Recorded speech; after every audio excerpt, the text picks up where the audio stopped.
ಒಂದು ಬೂತಲ್ಲಿ ಮಿನಿಮಮ್ 20 ಜನ ಇರಬೇಕು. ವಾರ್ಡ್ ನಂಬರ್ 21 ಒಬ್ಬ ಜನ ಇರೋದೇನೋ. ದಿನ ಏನು ರಾಹುಲ್ ಗಾಂಧಿ ಅವರು, ರಾಜೀವ್ ಗಾಂಧಿ ಅವರ ಕನಸು DK ಶಿವಕುಮಾರ್ ಸಾಹೇಬರು ನನಸು ಮಾಡಕ್ಕೆ ಹೊರಟಿದ್ದಾರೆ. ಅದು ಈ ದೇಶದ ಯುವಕರಿಂದ ಸಾಧ್ಯ. ಆ ಯುವಕರು ಏನು ಈ ಭಾರತ್ ಜೋಡೋ ಅನ್ನೋದನ್ನ ಸ್ಕೀಮ್ನ ತಂದಿದ್ದಾರೆ ಸರ್ಕಾರದಿಂದ. ಇದು ಕಾಂಗ್ರೆಸ್ ಪಾರ್ಟಿ ಒಂದಕ್ಕೆ ಸೀಮಿತ ಆಗಲ್ಲ, ಇದು ಎಲ್ಲ ಪಾರ್ಟಿ ವರ್ಗದವ್ರಿಗೂ ಸೀಮಿತ ಆಗ್ತದೆ. ಎಲ್ಲ ಕ್ರೀಡಾಪಟುಗಳಿಗೆ, ಉದ್ಯೋಗ, ಸಣ್ಣ ಪುಟ್ಟ ಉದ್ಯೋಗ ಮಾಡ್ತಿರೋರಿಗೆ, ಸ್ಟೂಡೆಂಟ್ಸ್ಗೆ ಎಲ್ಲ ಅನುಕೂಲ ಆಗ್ತದೆ ಈ ಭಾರತ್ ಜೋಡೋ ಸ್ಕೀಮಿಂದ.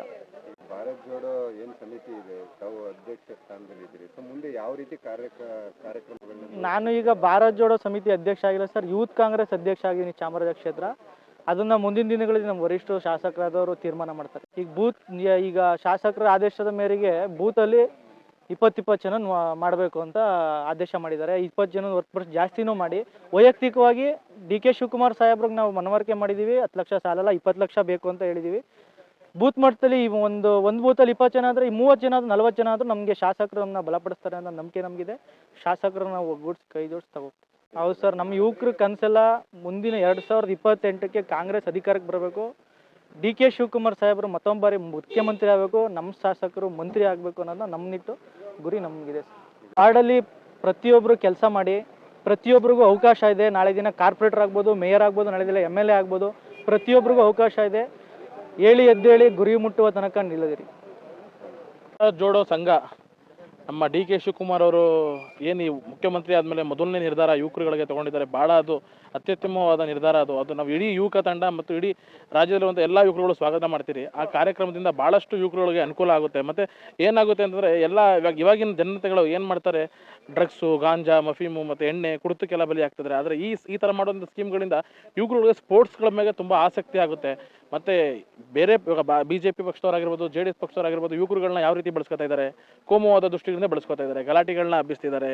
ಯಾವುದ್ಯಾವುದೋ ರೀತಿ ಇವತ್ತಿನ ದಿನ ಯಾರೋ ಒಬ್ಬ ವ್ಯಕ್ತಿ ಹೆಸರು ಹೇಳಕ್ಕೆ ಇಷ್ಟಪಡಲ್ಲ, ಮೈಸೂರಿಗೆ ಬಂದು ಇಲ್ಲಿ ಗೋಹತ್ಯೆಗಳು ಭಾಳ ಜಾಸ್ತಿ ಆಗಿದೆ ಅಂದ್ಬಿಟ್ಟು ಪ್ರತಿಭಟನೆ ಮಾಡ್ತಾರೆ. ಆದರೆ ಅಪ್ಪಂಗೆ ಅರ್ಥ ಇಲ್ಲ ಅನಿಸುತ್ತೆ, ಇಡೀ ವಿಶ್ವದಲ್ಲಿ 2ನೇ ಸ್ಥಾನ ಗೋ ರಫ್ತು ಆಗ್ತಿರೋದು. ಅದು ಮೇಲ್ಜಾತಿ ವರ್ಗದವರು ಮತ್ತು ಕೆಲವು ಜಾತಿಗಳ ಹೆಸರು ಹೇಳಬಾರ್ದು, ಆ ಜಾತಿಗಳವರೇ ಅದಷ್ಟು ಗೋಹತ್ಯೆ ಮಾಡ್ತಾರೆ. ಅಂಥ ಯುವಕರುಗಳನ್ನ ಬೀದಿಗೆ ತಂದು ಅವ್ರಿಗೆ ಮಿಸ್ಅಂಡರ್ಸ್ಟ್ಯಾಂಡಿಂಗ್ ಯಾವುದೇ ರೀತಿಯ ಒಂದು ಏನು ಸಹ ತಿಳಿಸ್ದೇನೆ ಅವ್ರನ್ನ ಈ ಪ್ರತಿಭಟನೆಗೆ ಕರ್ಕೊಬಾರ್ದು, ಯುವಕರುಗಳನ್ನ ನಿಲ್ಲಿಸೋದು, ಹಿಂದೂ ಅಂತ ಹೇಳೋದು. ನಾವು ಮೊದಲಾಗಿ ನಾನು ಹಿಂದೂ, ಮುಸ್ಲಿಂ, ಕ್ರಿಶ್ಚಿಯನ್ ಅನ್ನೋದಕ್ಕಿಂತ ಹೆಚ್ಚಾಗಿ ನಾವು ಭಾರತ ಸಂವಿಧಾನವ ಪ್ರಜಾಪ್ರಭುತ್ವ ಪ್ರಜೆ ಅಂತ ಹೇಳೋಕ್ಕೆ ನಾನು ಇಷ್ಟಪಡ್ತೀನಿ. ಎಲ್ಲವೂ ಸಹ ಸಂವಿಧಾನಗಳನ್ನು ಗೌರವಿಸ್ತೀರಿ. ಹೇಗೆ ನಮ್ಮ ಹಿಂದೂಗಳಿಗೆ ರಾಮ ಆಗಿರ್ಬೋದು, ಭಗವದ್ಗೀತೆ ಆಗಿರ್ಬೋದು, ಮುಸ್ಲಿಮ್ಸವ್ರಿಗೆ ಬೈಬಲ್, ಕುರಾನ್ ಆಗಿರ್ಬೋದು, ಕ್ರಿಶ್ಚಿಯನ್ವ್ರಿಗೆ ಬೈಬಲ್ ಆಗಿರ್ಬೋದು, ಎಲ್ಲ 3 ಭಗವದ್ಗೀತೆಗಳಿದೆ. ಹಾಗೆ ನಮ್ಮ ಪ್ರಜಾಪ್ರಭುತ್ವ ಉಳಿವಿಗಾಗಿ ಸಂವಿಧಾನ ಒಂದು ದೊಡ್ಡ ಗ್ರಂಥ ಅಂತ ಹೇಳಕ್ಕೆ ನಾನು ಇಷ್ಟಪಡ್ತೀನಿ. ಆ ನಿಟ್ಟಿನಲ್ಲಿ ಇವತ್ತಿನ ಯುವಕರುಗಳು ಯಾವುದೇ ರೀತಿ ಅಡೆತಡೆಗಳಿಲ್ದೇ, ಯಾವುದೇ ರೀತಿ ಮೋಜು ಮಸ್ತಿಗಳೇ ಇದಾಗ್ದೇ ಒಂದು ಕಾನ್ಸಂಟ್ರೇಷನ್ ವಹಿಸೋಕ್ಕೋಸ್ಕರ ಈ ದಿನ ಈ ಕಾರ್ಯಕ್ರಮ ಹಮ್ಮಿಕೊಂಡಿದ್ದಾರೆ. ಈ ಸಂಘಟನೆಯಿಂದ ನಮ್ಮ ನೆಚ್ಚಿನ ಶಾಸಕರು ಏನು ಹೇಳಿದ್ದಾರೆ ಅಂತಂದರೆ, ಪ್ರತಿ ಬೂತ್ಗಳಲ್ಲೂ 245 ಬೂತ್ ಇದೆ ಚಾಮರಾಜಲ್ಲಿ. ಆ ಪ್ರತಿ ಬೂತ್ಗಳಿಗೂ ಸಹ 20 ಜನ ಯುವಕರುಗಳಿಗೆ ಮಾಡಿ, ಆ ಯುವಕರುಗಳಿಗೆ ಸರ್ಕಾರದಿಂದ 10 ಲಕ್ಷ ಕೂಡ ಕೇಳಿದ್ರು. ಆದರೆ ನಾನು 20 ಲಕ್ಷ ಕೊಡಿಸ್ತೀನಿ.